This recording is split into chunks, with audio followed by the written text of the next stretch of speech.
अम्बेडकर जी का मूर्ति तोड़ देते हैं, जैसे कि अनिल हाँ, मिश्रा साहब जी हैं ग्वालियर में, वो भी धमकी देते हैं। क्या इन लोगों का इलाज होगा, ये उम्मीद करें? अब उन लोगों के अंदर डर और कानून का खौफ पैदा होगा? देखिए, कानून का खौफ तो पहले से ही है सर। हाँ। क्योंकि कानून का खौफ नहीं होता तो वो अभी तक ये हिंदू राष्ट्र भी घोषित कर चुके होते। कानून का खौफ नहीं होता तो वो अपने ही लोगों को बिठा चुके होते।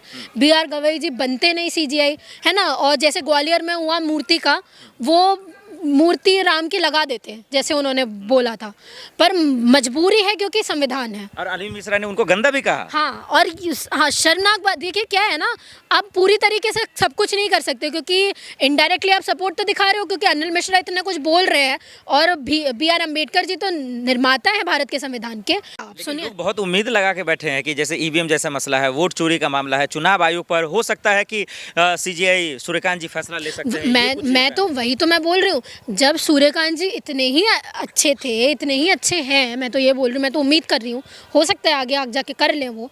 तो क्या धारा 370 का साइड इफेक्ट आपको नहीं पता था कि वहाँ पे सारे इंडस्ट्रीज लग जाएंगी, वहाँ के मिनरल्स मिनरल्स का इतना गंदा तरीके से उपयोग होगा। लद्दाख कैसी जगह है आप भी जानते हैं सर, और अब इतनी बुरी स्थिति हो गई है कि वहाँ पे प्रोटेस्ट करने वाले लोगों को आप अंदर डाल देते हैं। सोना वांगचुक का कई दिनों तक पता ही नहीं था कि वो कहाँ है, क्या कर रहे हैं। BLO भी मर रहे हैं। वोट चोरी को लेकर राहुल गांधी और 272 पूर्व जजों ने भी आरोप लगाया राहुल गांधी पे। लगता है इस पर संज्ञान लेंगे सूर्यकांत जी? मुझे उम्मीद तो है कि लेना चाहिए, क्योंकि भाई देखिए, सुप्रीम कोर्ट के खिलाफ में हम लोग ज़्यादा इसलिए कुछ नहीं बोल सकते क्योंकि कई डिसीजन ऐसे हैं जो फेवर में लिए गए हैं।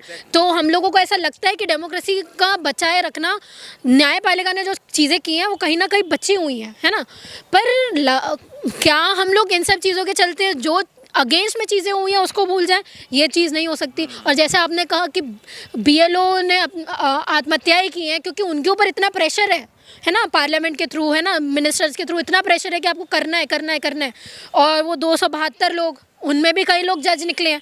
तो अब आप क्या उम्मीद करोगे जजों से? तो मैं क्या ही उम्मीद करोगे? तो मेरे को तो लग रहा है कि अगर आप इतने जस्टिस देने वाले हैं तो सबसे पहले आते ही साथ आपको ये सारी चीज़ें करनी चाहिए कि वोट चोरी के ऊपर जो भी एलिगेशंस लगे हैं तो आपको ECI को कटघरे में खड़ा करना चाहिए, जैसे इलेक्टोरल बॉन्ड्स के टाइम में आपने खड़ा किया था कि आपको सारे जितने भी इलेक्टोरल बॉन्ड्स हैं, आपने जो जो साइन किया हमारे न्यायपालिका में आप दीजिए, उसका डेटा आप प्रोवाइड करिए बाहर। और उसके बाद चंडीगढ़ इलेक्शन में जो चीज़ें हुई थी, जो घपला हुआ था, उसमें भी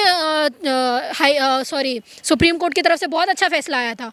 तो वो जो चीज़ें की है आपने, आपको वो लेगेसी आगे लेके चलनी चाहिए। वैसे ही आपको वोट चोरी के मुद्दे पे भी आपको बोलना चाहिए। ठीक है, अब एक सवाल यहाँ पे, क्योंकि जजों की बात हो रही है, सुप्रीम कोर्ट की बात हो रही है, अभी RB गवई के साथ हम लोगों ने देखा कि उनके फेस पर जो है जूते फेंक दिया गया और वो दलित से आते हैं, कहा कि लोग अपमान है, और उस पर कोई कार्रवाई नहीं हुई। क्या अब कोई वकील अगर इस तरीके का हरकत करता है या तमाशा करता है तो क्या CGI सूर्यकांत साहब एक्शन लेंगे, जेल में डलवाएंगे? देखिए मैं आपको एक और बात बता देती हूँ, बहुत सारे फैक्ट है इसमें।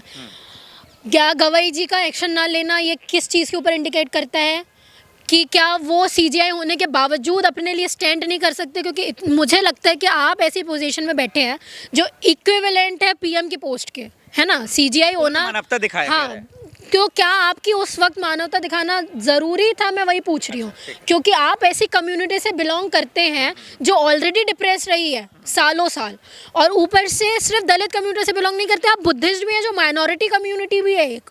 तो क्या आपका बड़ा दिल दिखाना ये लोगों के मन मस्तिष्क में नहीं डालता कि हम लोग दलितों के साथ कितना भी उत्पीड़न कर ले? गाँव देहातों में जो हो रहा है, शहरों में हो रहा है, कोई कुछ नहीं बोलेगा क्योंकि CGI ने भी कुछ नहीं बोला। तो मेरे ख्याल से उस वक्त एक्शन लेना चाहिए था और वो ज़रूरी था, क्योंकि वो पोस्ट का अपमान था, किसी एक पर्टिकुलर इंसान का अपमान नहीं था, है ना।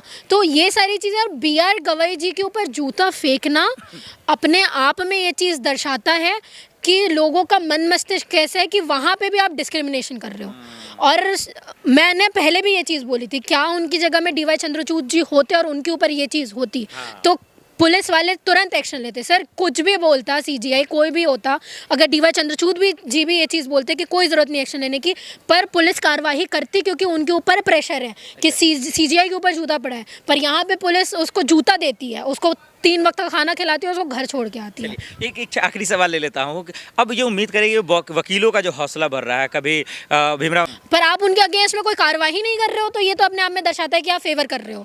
पर उनके ऊपर के उनके अगेंस्ट में इतने सारी रैलीज हो चुकी है, इतना सब कुछ हो चुका है कि आपकी मजबूरी बनती है कि आपको पुलिस स्टेशन में उनको बुलाना पड़ता है। तो ये कहीं ना कहीं, मैंने आपको कहा ना कि डॉक्टर अंबेडकर ने ऐसे ही संविधान नहीं लिखा है, उनको पता था ये आके आने वाले टाइम में ऐसी चीज़ें होने वाली है। और मैं सूर्यकांत जी से ये एक्सपेक्टेशंस लगा के बैठी हूँ अभी भी कि इन सब मुद्दों में आपको खुल के आना चाहिए, क्योंकि एक्सपेक्टेशंस आपसे ही हैं, क्योंकि हम लोगों को लेजिस्लेटिव, एग्जीक्यूटिव, मीडिया वगैरह से तो एक्सपेक्टेशंस है नहीं। आप लोगों जो सोशल मीडिया वाले मुद्दे उठाते हैं, वरना आपने देखा हुआ है कि मेन स्ट्रीम मीडिया, गोदी मीडिया कैसे हाल कर रही हैं। तो सूर्यकांत जी के ऊपर हमारी नज़रें बनी बैठी हैं, वो नहीं करते हैं तो ऑपोजिशन हम करते रहेंगे जैसे अभी तक करते आए हैं। अगर वो करते हैं तो देश के हित में काम करेंगे, तो हमारे साधुवाद, हमारे सम्मान आपके साथ में हमेशा बना रहेगा। बहुत शुक्रिया। Thank you.